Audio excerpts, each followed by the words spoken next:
Hey there guys, this is Scarf 3086 and I'm coming to you from behind my drum kit here. A new one, blue one, much better than the last one, but I made the last videos with. That you wanted a video on how to play Matt and Kim Daylight. Got quite a few requests for it. Very popular song, also very fun to play. So I'm just going to jump right in. Consequently, I love teaching, so we'll see if I'm any good at it.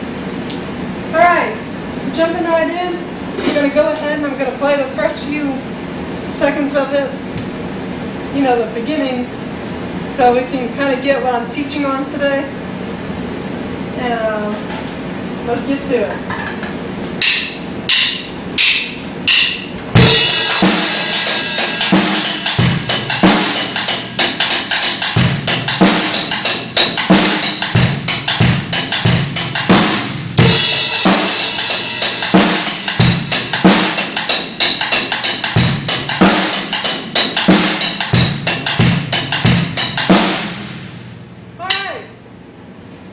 So how do we play this? Well, first thing you need to concern yourself with when you're just learning any drum beat is where our main two buddies go. Bass and snare. Where do they go? So in this one, kind of, they land in the places that, you know, they normally land in songs. Like if I play just a regular old beat, everyone's played this before. If you play drums.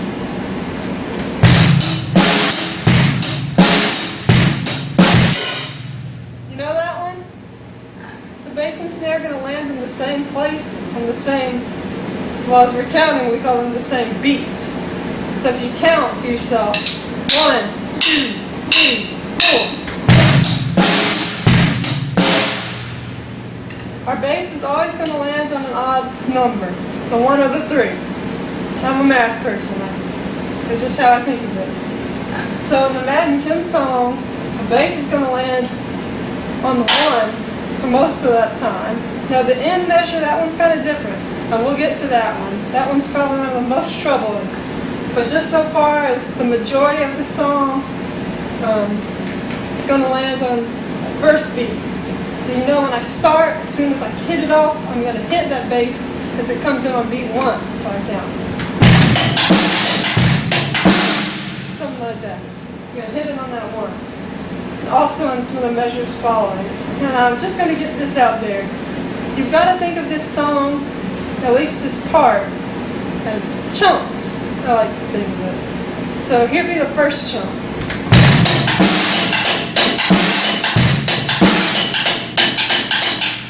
So you get to kind of that no bass snare measure. That's the first chunk. And the second chunk is going to be, well, you probably can guess.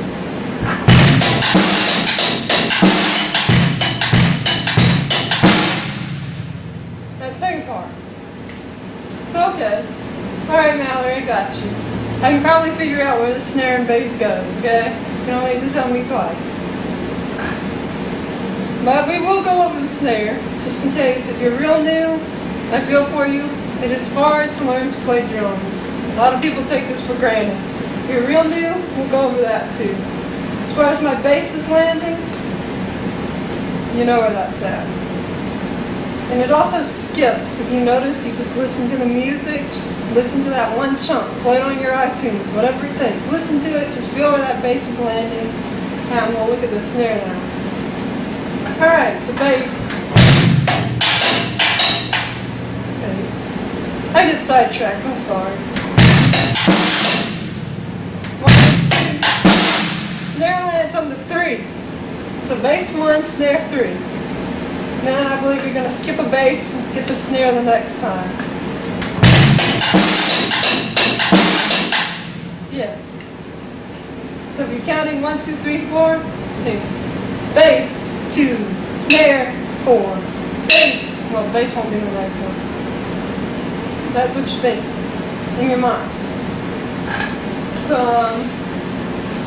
let's get to one of the more troubling parts of the song, because I don't think I need to go over bass and snare anymore. It's, what are you doing on the rims of those drums? What the heck's going on? And why doesn't it seem kosher? Okay. These are actually syncopated eighth notes, I believe. Syncopated, which means, okay, that's a fancy word. Fancy music person word. We don't really need it. It just means that we're not going to land exactly perfectly. Like here was if I wasn't syncopated. We all know how that goes. Syncopated. What is the difference? Good question. The difference is, instead of thinking they're all the same length that we wait between the notes, we're going to wait different lengths. So one's going to be long, and the next will be short. So I think long, short, long, short, long, short. Say it to yourself if you need to. Just try to hit it when Kim hits it in the track. Just think that she's doing it long, short, long, short, long, short, long, short. It makes it sound like it. You kind of need it to make it sound like the track. Or else it just kind of sounds like this.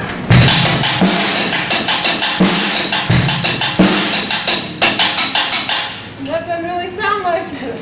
It gives it its character. It gives it that swag, you know? I'm a white girl. I don't have swag. But anyway, it kind of gives it that feel it's got, you know? Let's try and just get yourself in the pocket, practice the syncopated long.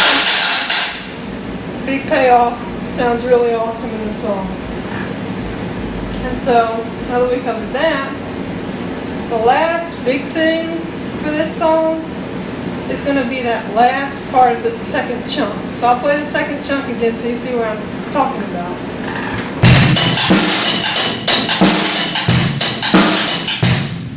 If I even know what the second chunk is, I'll just play the whole thing. Just wait for that last note.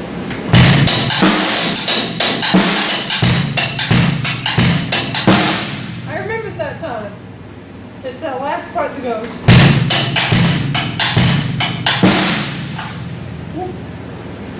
How do we do that? Okay, count to yourself again. You need to. Count to yourself. Think 1, 2, 3, 4. It helps, especially when you're just learning a song. It really helps. I even do that. I've been playing music for quite a while. Seriously helpful. But, think this. The bass is going to land on all four of them. Every single one. You can cut the bass off for the last one on the 4, but I like to play it on the 4 because it gives it some more oomph. I don't know if she does it on the track. Sometimes it can be hard to tell if they play it with the snare. But you know, I just think it gives it more oomph. So I'm playing here it's just bass and snare.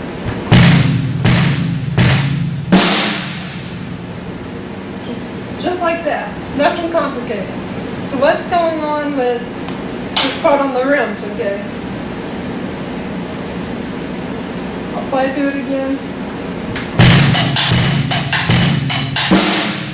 Watch my hands.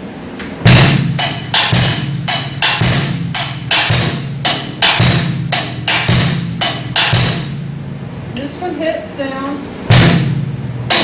We're going to miss one. So you're not going to hit the whole time with your left, you're going to miss one. So your right will hit twice. 3 times. So kind of think of it in a pair of 3s. The 3s go good, you know.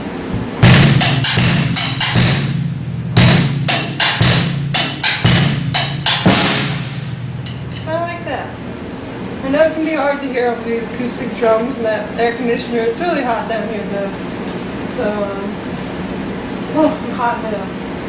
But anyway, let's just feel that bass on all 4 of the beats.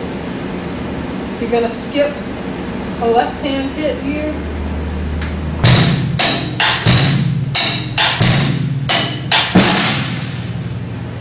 Just taking it slow. One more time.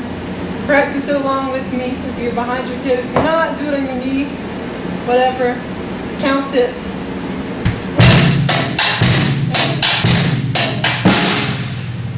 And that's the last part. Then all you gotta do, guys, is just chain these 2 things together. Easy stuff. Alright, ready? Play along with me. I'll go slow, okay?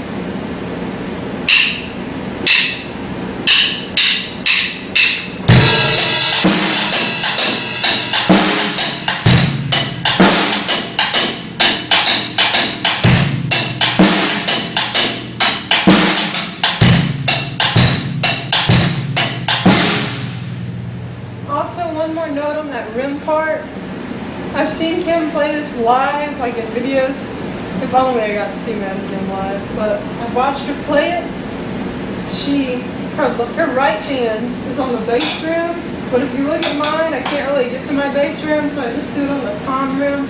Gives it a different sound from the snare rim.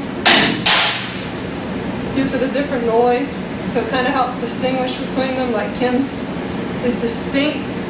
You can tell the difference between her right and left hand. Kind of gives you that a little bit.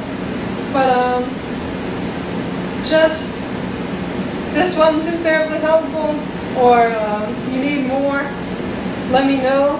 I have tabs that I wrote for it, so if you're more of a visual learner, more than an audio, I know I can be very visual at times, but if you need the tab, just send me a message. I'll do my best to get it to you. If I have to scan it in through the scanner at school, I will do it, because I know sometimes that helps. I'll try to write neatly. I don't think I can do it on my computer. It never comes out looking normal. But just for reiteration, remember the syncopated sixteenths? You guys kind of just get into the feel of the song. That's really what it is. Kim is so in that song. She's just having a good time. Don't be so, oh, I gotta get this. Oh, long, short, long, short. Just don't do that. Gotta have fun with it. Remember that you're gonna hit snare with your right hand as well. I don't know if I mentioned that. Your snare, your watch, you will hit with your right hand, not your left. Your left gets to stay on the rim, so it doesn't have to go anywhere. Nice and simple there. But just keep practicing.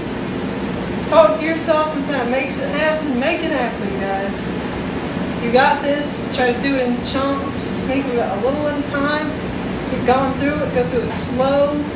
Whatever it takes. Just one song at a time. Like I say, learning drums can be extremely difficult, especially if you have no teacher, and I didn't either. But it just takes time, effort, and you guys have fun. And if there's any other songs that you want me to talk about, or if you have any way I could improve these videos, and I know there's bound to be a billion ways to improve this video, just let me know. If you want to learn how to tune drums, I've been working on that a lot. You want to hear them? Might not sound good on that microphone. Probably sound better over like real drum mics. But if you want to know how to tune or anything of that nature, I can direct you to videos and different things like that. Just let me know. And peace out.